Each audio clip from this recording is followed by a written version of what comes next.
Hello दोस्तों, मैं हूं पीयूष बर्णवाल और आज पढ़ेंगे भारतीय संविधान की विशेषता। तो चलिए स्टार्ट करते हैं।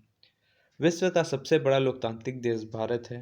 भारत का संविधान विश्व के किसी भी गणतांत्रिक देश का संविधान का सबसे लंबा लिखित संविधान है। इसमें 465 अनुच्छेद, 12 अनुसूचियां और 25 भागों में यह विभाजित है, परंतु इसके निर्माण के समय मूलतः संविधान में 395 अनुच्छेद थे, जो 22 भागों और केवल 8 अनुसूचियों में थी।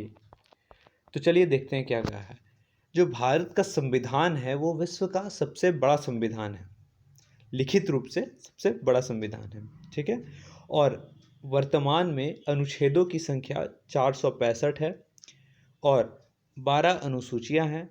25 भागों में यह विभक्त है। 12 अनुसूचियां और 25 भागों में यह विभाजित है। और जब संविधान बना था तो 395 अनुच्छेद थे, 22 भाग थे और 8 अनुसूची। कठोरता और लचीलापन। भारत के संविधान में लचीलापन एवं कठोरता का समावेश है तथा एकात्मकता की तरफ झुका हुआ संघात्मक शासन है। कठोर संविधान का अर्थ होता है संविधान के लिए विशेष प्रक्रियाओं की जरूरत होती है, जबकि लचीले संविधान वह होता है जिसमें संशोधन आसानी से किया जाता है। कहने का तात्पर्य है कि हमारा संविधान कठोर और लचीला दोनों है। कठोर भी है, लचीला भी है। कठोर से क्या अभिप्राय है? अगर किसी संविधान में संशोधन करना है तो उसके लिए जटिल प्रक्रिया की जरूरत होती है। तो जब आसानी से कोई संशोधन ना हो, जटिल प्रक्रिया के लिए हो, ठीक है, तो उस जटिल प्रक्रिया को कठोर संविधान के अंतर्गत रूप में रखा गया है। और लचीला इसलिए कि कुछ संविधान ऐसे हैं जो कि साधारण बहुमत यानी 1/2 से ही वो आसानी से सरल हो जाएंगे और संशोधन किए जाएंगे। ठीक है। अब नेक्स्ट में आते हैं सरकार का संसदीय स्वरूप। भारत में सरकार का संसदीय स्वरूप है। भारत 2 सदनों में बटा है, लोकसभा राज्यसभा वाली विधायिका है। ठीक है। सरकार का संसदीय स्वरूप में विधायी और कार्यकारिणी अंगों की शक्तियां में कोई अंतर नहीं है। भारत में सरकार का मुख्य प्रधानमंत्री होता है। अब देखिए, जो संसदीय स्वरूप है, भारत में संसदीय है, ठीक है, स्वरूप भारतीय संविधान का। तो भारत में 2 सदन है, एक लोकसभा है, एक राज्यसभा है। ठीक है। इसे ही लोकसभा और राज्यसभा मिलकर ही विधायिका बनती है। तो सरकार का संसदीय स्वरूप में विधायी और कार्यपालिक अंगों की शक्तियों को कोई अंतर स्पष्ट नहीं, मतलब कि विधायी शक्तियों में कोई अंतर नहीं है। भारत में सरकार का मुखिया प्रधानमंत्री होता है। ये तो सभी जानते हैं कि राष्ट्रपति नाम मात्र का होता है, जो कार्य करता है, भारत के लिए कार्य करता है, वो मेन मुखिया प्रधानमंत्री ही होता है। अब देखिए, भारत में तो संसदीय व्यवस्था है ही तथा सार्वभौमिक वयस्क मताधिकार अनुच्छेद 326 में 61वें संविधान संशोधन 1989 द्वारा मतदान की उम्र 21 साल से घटाकर 18 वर्ष कर दी गई है। मतलब कि यहाँ पर संसदीय शासन है। संसदीय शासन में क्या होता है कि हम लोग एमपी को, एमएलए को चुनते हैं, मुख्यतः एमपी को चुनते हैं, यानी कि अपने सांसद को चुनते हैं और वह सांसद ही संसद में जाकर बैठते हैं और हमारी तरफ का अपना पक्ष रखते हैं। हमारे शहर का, हमारा जनता है जिस शहर में हम लोग रहते हैं, उस शहर का अपना पक्ष रखते हैं। तो उसके लिए हमें क्या करना होगा? उन्हें सांसदों को चुनने के लिए या फिर किसी को भी, एमएलए को भी चुनने के लिए क्या करना होगा कि हमें वोट देने का अधिकार होता है। तो जब हम मत देते हैं तो 326 के तहत क्या हुआ था, एक संशोधन हुआ था। तो पहले जब था कि जब वोट दिया करते थे तो 21 वर्ष की आयु निर्धारित थी कि 21 वर्ष से कम उम्र के लोग वोट नहीं दे सकते हैं।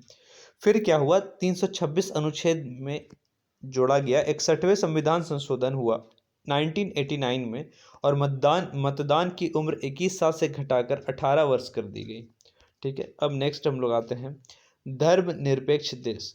भारत का संविधान धर्मनिरपेक्षता पर बल देता है। धर्मनिरपेक्षता देश का शब्द का अर्थ है भारत में मौजूद सभी धर्मों को देश में समान संरक्षण और समर्थन मिलेगा। इसके अलावा सरकार सभी धर्मों के साथ एक जैसा व्यवहार करेगी और उन्हें एक समान अवसर उपलब्ध होगा।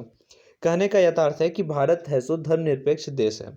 ये धर्मनिरपेक्ष वर्ड का यूज कहाँ हुआ है? ये संविधान के प्रस्तावना में हुआ है, 42वां संविधान संशोधन में। ठीक है। तो ये कब हुआ धर्मनिरपेक्ष वर्ड का यूज? 42वां संविधान संशोधन में हुआ है। ये धर्मनिरपेक्ष वर्ड का यूज और इसे जोड़ा गया था। 42वां संविधान संशोधन को मिनी संविधान भी कहते हैं।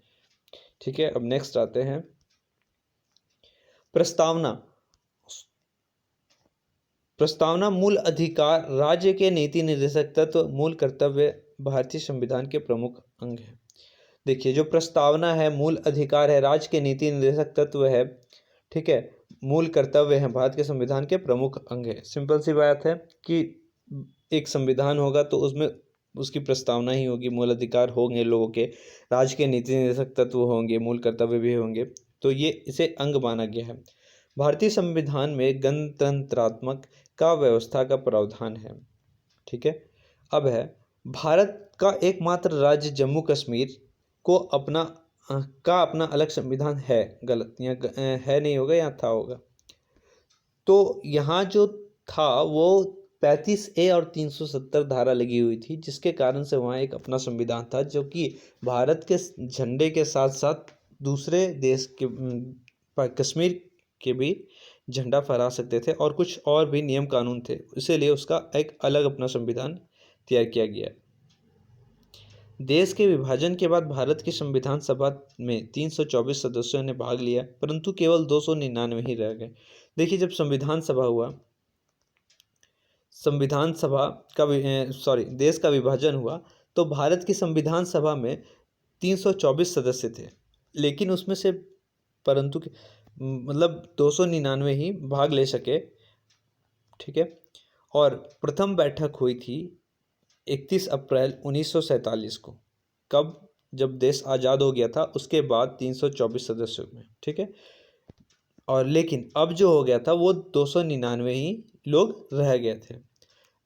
अब क्या है, इन सदस्यों में 6 सदस्यों की भूमिका महत्वपूर्ण रही थी, जैसे जवाहरलाल नेहरू, वल्लभ भाई पटेल, राजेंद्र प्रसाद, के एम मुंशी, अलायदी कृष्ण स्वामी, डॉक्टर भीमराव अम्बेडकर, प्रख्यात विवेता और अर्थशास्त्री। तो इन लोगों ने बहुत महत्वपूर्ण योगदान दिया, और महिलाओं की सदस्यों की संख्या 15 थी। ठीक है, वो संविधान सभा में वो गठित जब हुआ था तब। भीमराव अंबेडकर प्रारूप समिति के अध्यक्ष थे। इनके पास संविधान के प्रारूप को पारित करवाने की जिम्मेदारी थी। ये भी बहुत इंपॉर्टेंट क्वेश्चन है, ये हम हर बार बनता है क्वेश्चन ये एसएससी वगैरह में। अब ठीक है, यही आज टॉपिक समाप्त होता है, तो आते हैं हम लोग अपने लाइन पर आज के। जिस मेहनत से तू आज भाग रहा है, कल वही तुझे सफलता दिलाएगी।